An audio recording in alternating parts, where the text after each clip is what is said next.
Olá pessoal, tudo bem? Estou aqui de volta para mais um vídeo da nossa série de curtas da astrologia aqui do Instagram. E hoje eu vou responder uma dúvida que vocês colocaram no último vídeo. Tem uma lista enorme aqui de dúvidas, então a gente vai ter muitos episódios aqui, que é bem legal. Antes de mais nada, eu vou pedir para vocês continuem colocando as dúvidas e compartilhem conteúdo para vocês divulgarem conhecimento de astrologia que pode atender as dúvidas, né, de algumas pessoas. Isso é bem legal porque são dúvidas que vocês estão colocando, ou seja, estou atendendo às necessidades específicas de vocês aí com conhecimento da astrologia, tá? Então é legal compartilhar esse conhecimento. E vamos continuando aqui com a série. Então, hoje eu escolhi o tema dos graus finais. Esse tema é bem polêmico. Eu não sei se no último vídeo que eu falei das condições da Lua, que eu citei a quinta consideração de Bonatti, aquelas considerações de prejuízo da Lua, lembra? Não sei se eu não fui muito clara, mas algumas pessoas entenderam que sobre o fato da Lua estar nos últimos graus, que ela pegaria a influência do signo seguinte. Ela não pega, nenhum planeta pega a influência do signo seguinte, gente, nunca. Quando a Lua está nos graus finais, significa que ela está prestes a mudar de quadro.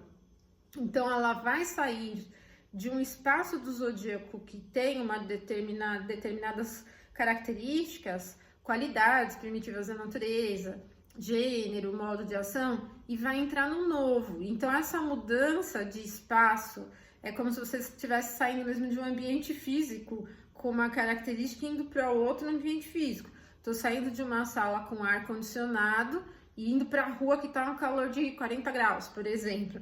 Então, essa mudança da Lua e de qualquer planeta de um signo para outro representa que um quadro vai se alterar. Não é que a Lua esteja pegando características do signo seguinte. Isso não existe nunca, gente, na astrologia clássica.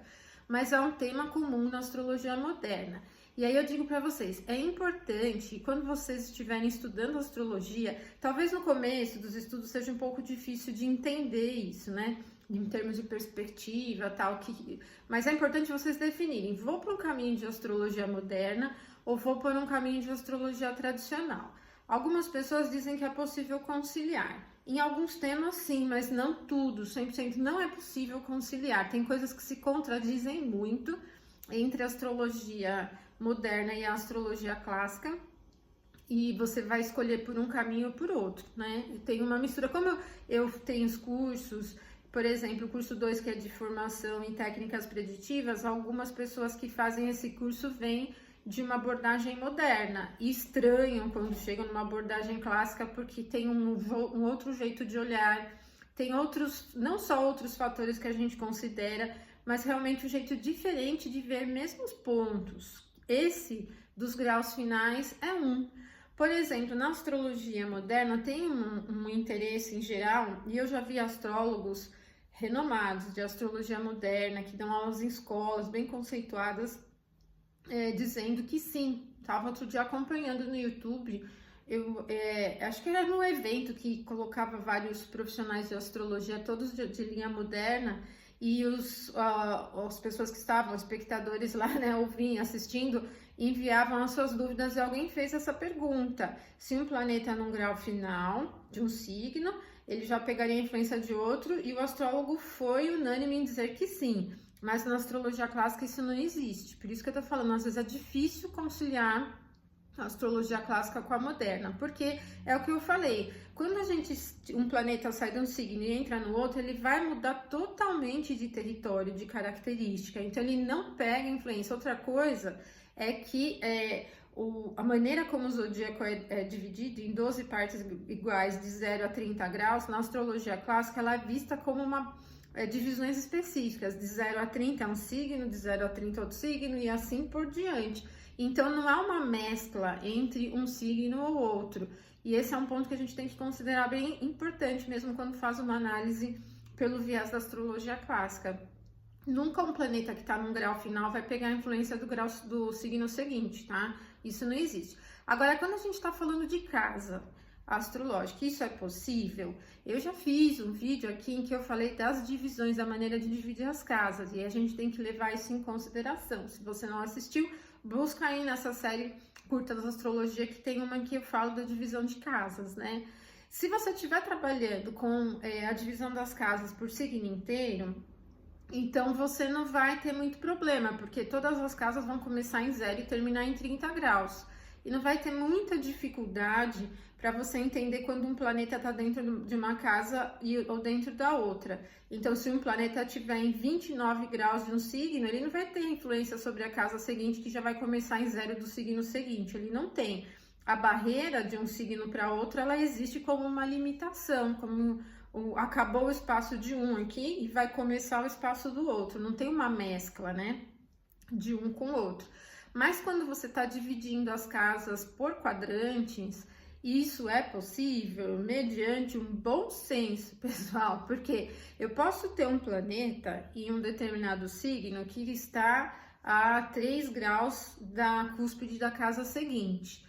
E eu posso até considerar que esse planeta tem influência sobre os temas da casa seguinte, desde que a casa seguinte seja no mesmo signo onde o planeta está. Então, se eu tiver um planeta em 16 graus de um signo e a casa começa em 19 graus do mesmo signo, a casa seguinte, né? Então, eu posso dizer que esse planeta, de alguma forma, leva a sua influência, a sua característica, atração para os temas da casa seguinte, tá? Mas quanto que a gente deve considerar de orbe? Aí tem sempre aquela questão da regra dos 5 graus, né? Assim, 5 graus eu penso que para as casas angulares, então a casa 1, casa 4, casa 7, casa 10. Só as casas sucedentes já tem que diminuir, aí você já deveria considerar em torno de 3 graus. E casa cadente, 1 grau, que são as casas lentas, menos produtivas. Então, não adianta considerar 5 graus de distância dentro da casa seguinte, porque não vai ter um efeito muito forte, né? Então, esse tema ele tem que ficar muito claro. Um planeta num signo, num grau final de um signo, ele não tem influência sobre o signo seguinte. E isso é uma polêmica importante entre a astrologia tradicional e a moderna, principalmente nos casos de signo ascendentes, né? Por exemplo, eu fiz uma leitura de um mapa faz pouco tempo para uma moça que tem um ascendente em 29 graus e 58 minutos de um determinado signo. Mas o horário dela é bem específico. Não era um horário assim fechado, tipo 5 horas, né? 6 horas, não é? Era bem específico, com os minutos bem certinhos, né? E ela se identificou prontamente com o ascendente, inclusive em características físicas. Mas como os amigos dela conhecem sobre astrologia, calcularam o mapa dela no astro.com e não sei se por questão de coordenadas, né? Pelo astro.com, disseram para ela que o ascendente já era em Leão. E aí ela ficou em dúvida e veio me perguntar. Então, é lógico que assim, quando a gente divide as casas por quadrantes e o ascendente vai delimitar o início da primeira casa, nesse caso ela vai pegar uma característica de Leão todinha quase dentro da primeira casa, quase nada de Câncer. Mas para a gente definir questões de compleição física, de interesses principalmente, é a Lua, regente de Câncer, que ele vai dizer, não o Sol, regente de Leão, certo? Então tem que levar muito isso em consideração, porque numa abordagem moderna é comum falar, o seu ascendente é Leão, você não vai mais pegar a influência de Câncer porque o seu ascendente está no último grau de Câncer. Mas isso não é verdade do ponto de vista da astrologia clássica. Inclusive, se você estiver trabalhando com técnicas de retificação, que é um tema mais popular na astrologia moderna, seria comum um caso desse indicar, vamos fazer a retificação do seu horário de nascimento. Mas é tão específico o horário dela da certidão, que eu descarto fazer a retificação de horário. E eu tenho ascendente em um grau final também, meu ascendente está em 29 graus e 8 minutos de touro. Então, como meu horário é redondo, é 11h30 da manhã, aí eu até em algum momento no início dos meus estudos astrológicos fiquei em dúvida, né? Será que meu ascendente é Gêmeos, né? Mas pura bobagem, né? Porque é só você olhar para a compleição física que você mata na hora. Ou seja, quem dá a tônica da aparência, principalmente do rosto, né? Que a cabeça, ela tá toda dentro da casa 1, né? Então, quem dá a tônica do rosto da pessoa é o regente do ascendente, ou os planetas em conjunção com o ascendente, eles vão marcar muito fortes. No meu caso, tem uma diferença muito forte de características entre touro e gêmeos, e para mim é muito forte a identificação com touro. Eu tenho rosto redondo, tenho Vênus em peixes, e a Vênus quem dá um formato arredondado para o rosto, né? Vênus e Lua, que são os astros femininos. Então, Vênus em peixes dá bem essa marca do rosto redondo, coisa que o Mercúrio em peixes não daria se meu ascendente fosse gêmeos, né? Então, existem formas e maneiras para a gente matar um pouquinho a charada, né? Agora, cada caso é um caso, né? E eu penso que técnica de retificação é uma coisa que a gente tem que usar com cautela, né? Para sair deliberadamente retificando o horário de todo mundo, né? Eu, inclusive, nem uso muito técnicas de retificação, porque tem pessoas que só pelo fato de não gostarem de um determinado signo quer que retifica para ter o ascendente já no signo seguinte ou no signo anterior, por exemplo, e isso é uma bobagem, tá bom?